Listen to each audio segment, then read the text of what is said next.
Chemistry का जो है एक सेट चल रहा था रामबाण सीरीज, उसमें का जो है ये 5वां सेट आपको कंप्लीट होने जा रहा है। ठीक है, एक से लेके हम लोगों ने 5 सेटों का कंप्लीट जो है ऑब्जेक्टिव का जो है मॉडल सेट कंप्लीट कर लिया। ठीक है, क्योंकि ये जो है प्रश्न आपको सीधे 2024 में जो पेपर होने वाला है क्लास 12th का, उसी में देखने को मिलेगा। ठीक है, तो इसके लिए आप लोग अच्छे तरीके से तैयार हो जाइए। और फ्री क्रैश कोर्स है तो आप लोग अच्छे तरीके से जो आपके क्रैश कोर्स जो है फ्री में कराया जा रहा था, 100% इसी से प्रश्न आपके आते हैं। ठीक है, तो ये आपके जो है बहुत ही रामबाण सीरीज होने वाला है, क्योंकि रामबाण सीरीज का नाम ही आपके लास्ट में दिया जाता है। वही समझ लीजिए, रामबाण जो कि सीधा अटैक करता है वही है ये। ठीक है, तो चलिए इसमें का जो है आपका पहला सेट हो चुका है। हम लोग 1 से लेकर 35 तक प्रश्नों को कंप्लीट कर लिए हैं। यदि आप उस वीडियो को देखना चाहेंगे तो आपको प्लेलिस्ट बना हुआ है हमारे चैनल पर, उसको जाकर देख सकते हैं। ठीक है, यहाँ पे आपको 36 से लेके क्वेश्चन 70 तक देखने को मिलेगा। ठीक है, तो इसको पहले देख लीजिए अच्छे तरीके से। ठीक है, निम्नलिखित में से कौन सा धातु साधारण तापक्रम पर द्रव होता है? तो आपको याद रखना है वो कौन सा धातु होता है जो सीधा जो है तापक्रम पर द्रव होता है, तो पारा होता है। ठीक है, चलिए अगला प्रश्न देखिए आपके सामने आ चुका है। 36 का है, निम्नलिखित में से सबसे कम भास्मिक है, सबसे कम भास्मिक इसमें कौन है?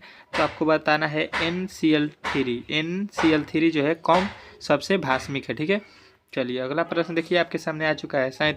37 H2SO4 है। H2SO4 क्या है? तो आपको मालूम होगा कि H2SO4 एक अम्ल होता है, जो कि ऑप्शन नंबर ए वाला आपका राइट हो जाएगा। ठीक है, अगला प्रश्न देखिए, त्रिक्षारकीय अम्ल है। त्रिक्षारकीय अम्ल इसमें कौन है? तो आपको बताना है कि H3PO4 जो है त्रिक्षारकीय अम्ल है। ठीक है, चलिए अगला प्रश्न देखिए, XeF2 के अणु की आवृत्ति होती है, तो इसका जो है इस अणु की आवृत्ति कैसा होता है? तो समतल कोणीय। ठीक है, समतल कोणीय, जो कि ऑप्शन नंबर ए वाला आपका सीधा राइट हो जाएगा। ठीक है, अगला प्रश्न देखिए कह रहा है 40 सफ़ेद फास्फोरस P4 अणु में इसमें से कौन सा सही नहीं है? ठीक है, कौन क्या सही नहीं है इसमें बताना है कि P4 में इसमें क्या सही नहीं होता है, ये आपसे पूछा गया है। तो आपको बताना है कि 6PP सिग्नल बॉन्ड जो है नहीं होता है इसमें। ठीक है, चलिए अगला प्रश्न देखिए कह रहा है 41 निम्नलिखित में से कौन पी ब्लॉक का तत्व नहीं है? पी ब्लॉक का जो है तत्व आपको बताना है कौन नहीं है। तो Mg जो है पी ब्लॉक का तत्व नहीं होता है। ठीक है, ये प्रश्न बहुत ही इंपॉर्टेंट प्रश्न है आपके परीक्षा के दृष्टिकोण से, तो एक भी जो है क्वेश्चन को आपको मिस नहीं करना है, वीडियो को अंत तक देखना है। ठीक है, निम्नलिखित में से किसमें पी पाई और डी पाई बंद होते हैं? पी पाई से डी पाई बंद जो है किसमें होते हैं? तो आपको बताना है SO3 में जो है आपको पी पाई और डी पाई बंद होते हैं। ठीक है, चलिए अगला प्रश्न देखिए आपके सामने आ चुका है 43 फोटोग्राफी फिल्म प्लेट में किसका आवश्यक घटक होता है? तो आपको बताना है कि ये सिल्वर ब्रोमाइड का आवश्यक घटक होता है। ठीक है, चलिए अगला प्रश्न देखिए आपके सामने यहाँ पे आ चुका है। आपका अगला प्रश्न क्या कह रहा है? बहुत ही इंपॉर्टेंट प्रश्न है आपका अगला। कह रहा है आपका 44 नंबर प्रश्न, कौन सी धातु नाइट्रोजन की उष्णीय विघटन होने पर रंगीन गैस मुक्त करता है? तो आपको याद रखना है वो गैस जो है BaNO3 का होल ट्वाइस है। ठीक है, चलिए अगला प्रश्न देखिए बहुत ही इंपॉर्टेंट 45 नंबर प्रश्न कह रहे भूपट्टी पर सर्वाधिक पाए जाने वाले तत्व कौन से हैं? तो आपको बताना है कि सबसे अधिक पाया जाने वाला सिलिकॉन है, यह सही। ठीक है, चलिए अगला प्रश्न देखिए 46 का निम्नलिखित में से कौन क्षारकीय भूमिज तत्व है? क्षारकीय भूमिज तत्व इसमें कौन है? तो आपको बताना है सोडियम है। ठीक है, सोडियम जो है आपका राइट आंसर हो जाएगा। 47 क्वेश्चन देखिए, जटिल यौगिक C2O4 के होल ट्वाइस NH3 के होल ट्वाइस में के कितने संभव समन्वय हैं? तो आपको बताना है कि तीन जो है आपका राइट आंसर हो जाएगा। ठीक है, चलिए अगला प्रश्न देखिए, निम्नलिखित में से हरा थोथा है। हरा थोथा, इसमें हरा थोथा का सूत्र कौन है? 48 में ये पूछा गया है। तो आपको याद रखना है कि हरे थोथे का जो है रासायनिक सूत्र क्या होता है? तो आपको याद रखना है FeSO4 7H2O। हरे थोथे का ये जो है तुथिया का सूत्र है। ठीक है, थुथिया नीला थोथा। ठीक है, अगला प्रश्न देखिए, NiCO4 में कितने निकल का ऑक्सीकरण अंक क्या है? इसमें जो है निकल जो है इसका ऑक्सीकरण संख्या आपको बताना है। ठीक है, तो तो 49 में जो है आपको याद रखना है कि शून्य, निकेल की ऑक्सीकरण संख्या कितनी है तो शून्य है, ठीक है। चलिए अगला प्रश्न देखिए 50, एल्काइल का सामान्य सूत्र क्या है। एल्काइन का जो है सामान्य सूत्र क्या होता है तो आपको याद रखना है CnH2n-2 जो है अल्काइन का सामान्य सूत्र होता है, ठीक है। चलिए अगला प्रश्न देखिए आपके सामने आ चुका है 51, प्रोपेन 2 ऑल का संरचना सूत्र क्या होगा। तो प्रोपेन 2 ऑल का जो है संरचना सूत्र आपको याद रखना है कि क्या होता है तो CH3CH3OH, ठीक है। ये जो है आपका प्रोपेनॉल 2 का जो है सूत्र है, ठीक है। चलिए अगला प्रश्न देखिए आपके सामने यहाँ पे आ चुका है।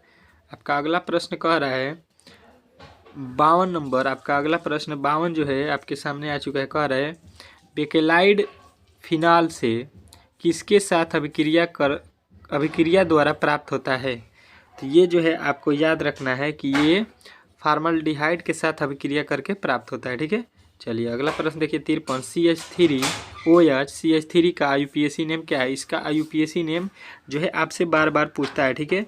तो आपको याद रखना है प्रोपेनॉल का है, ठीक है। IUPAC नेम यहाँ पे 3 C है इसीलिए प्रोपेनॉल जो है हो जाएगा, ठीक है। अगला प्रश्न देखिए HCOOH एक है, HCOOH जो है आपका क्या है तो आपको याद रखना है एकल भास्मिक अम्ल है, ठीक है। एकल भास्मिक अम्ल, ठीक है। चलिए अगला प्रश्न देखिए प्रतिक्रिया को क्या कहा जाता है। तो प्रतिक्रिया को जो है आपको याद रखना है, इसको हम लोग बोलते हैं रोजेनमुंड रिएक्शन, ठीक है। रोजेनमुंड अभिक्रिया, ठीक है। चलिए अगला प्रश्न देखिए आपके सामने आ चुका है। कार्बोनिक समूह CO के कार्बन पर कौन सा प्रसरण होता है। तो आपको याद रखना है कि कार्बन पर जो है प्रसरण होता है वो आपका PS2 होता है, ठीक है। PS2 आपका राइट आंसर हो जाएगा। अगला प्रश्न देखिए आयल ऑफ मीराबेन कहलाता है। आयल ऑफ मीरामेल जो है आपको याद रखना है कि उसको हम लोग बोलते हैं नाइट्रोबेंजीन, ठीक है। उसको हम लोग बोलते हैं नाइट्रोबेंजीन। चलिए अगला प्रश्न देखिए निम्नलिखित में से कौन सा प्रबल क्षार है, ठीक है। इसमें जो है आपको प्रबल क्षार ये कौन सा है ये बताना है। तो बेंजीन जो है, बेंजीन एमीन जो है प्रबल क्षारीय है, ठीक है। चलिए अगला प्रश्न देखिए कह रहा है एनिलीन में पाई बॉन्डों की संख्या कितनी होती है, ठीक है। तो एनिलीन में पाई बॉन्डों की संख्या आपको याद रखना है कि कितना होता है। तो ये जो होता है आपके 3 होते हैं, ठीक है। 3 जो है आपको याद रखना है, ठीक है। चलिए अगला प्रश्न देखिए कह रहा है 60, C2H5NH2 का IUPAC नेम जो है इसका बताना है, ठीक है। तो इसका जो है IUPAC नेम आपको याद रखना है एथेनामीन।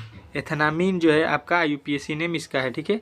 अगला प्रश्न देखिए NH3 में N की संकरण है, ठीक है। तो N की संकरण जो है आपको याद रखना है कि sp3 है, ठीक है। sp3, ठीक है।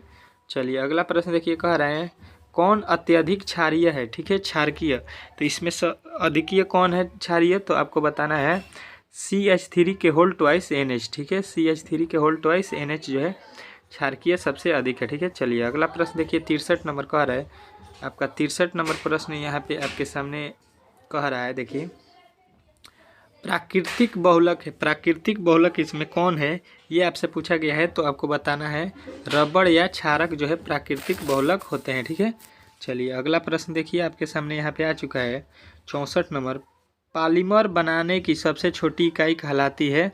तो ये जो है आपको याद रखना है कि इसको हम लोग बोलते हैं मोमोर, ठीक है। मोमोर जो है पॉलीमर बनाने की सबसे छोटी इकाई होती है, ठीक है। चलिए अगला प्रश्न देखिए निम्नलिखित में से कौन सा प्राकृतिक बहुलक है। इसमें कौन जो है प्राकृतिक बहुलक है तो प्रोटीन जो है प्राकृतिक बहुलक है, ठीक है। अगला प्रश्न देखिए क्षारकीय एमिनो अम्ल का उदाहरण है। तो ये जो है आपको याद रखना है कि हिस्टिडीन जो है क्षारकीय एमीन का उदाहरण होता है, ठीक है। चलिए अगला प्रश्न देखिए कह रहा है निम्न में से किस एंजाइम द्वारा प्रोटीन का पाचन होता है। तो ये आपको याद रखना है पेंटाइडेस द्वारा जो है प्रोटीन एंजाइम द्वारा प्रोटीन का जो है पाचन होता है, ठीक है। किसके तो पेंटाइडेस द्वारा, ठीक है। चलिए अगला प्रश्न देखिए कह रहा है आपका एस्कॉर्बिक अम्ल है। एस्कॉर्बिक अम्ल जो है क्या है तो आपको बताना है कि ये एक विटामिन होता है, ठीक है।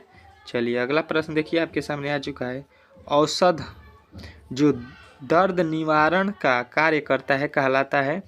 तो आपको याद रखना है क्या कहलाता है, तो पीड़ाहारी कहलाता है। ठीक है, पीड़ाहारी जो है आपके ऑप्शन नंबर बी वाला राइट हो जाएगा। ठीक है, अगला प्रश्न देखिए, निम्नलिखित में से किसमें मैग्नीशियम है, तो आपको याद रखना है कि क्लोरोफिल जो है इसमें मैग्नीशियम होता है। ठीक है, ऑप्शन नंबर ए वाला आपका राइट हो जाएगा। ठीक है, यहाँ पे 5वां सेट जो है आपका कंप्लीट हो गया है। ठीक है, 5 सेटों को आपको रट जाना है। ठीक है, इसी प्रकार आपको फिजिक्स का दिया गया है 4 सेट, उसको भी आप लोग रट जाइए, देख लीजिए प्लेलिस्ट में जाकर। हिंदी का भी दे दिया गया है 4 सेट, और 5वां सेट आपको कल परसों में अपलोड हो जाएगा। ठीक है, तो पेपर से पहले सारे आपके विषय कंप्लीट हो जाएगा, तो आप लोग तैयार हो जाइए। ठीक है, चलिए मिलते हैं अगले वीडियो में।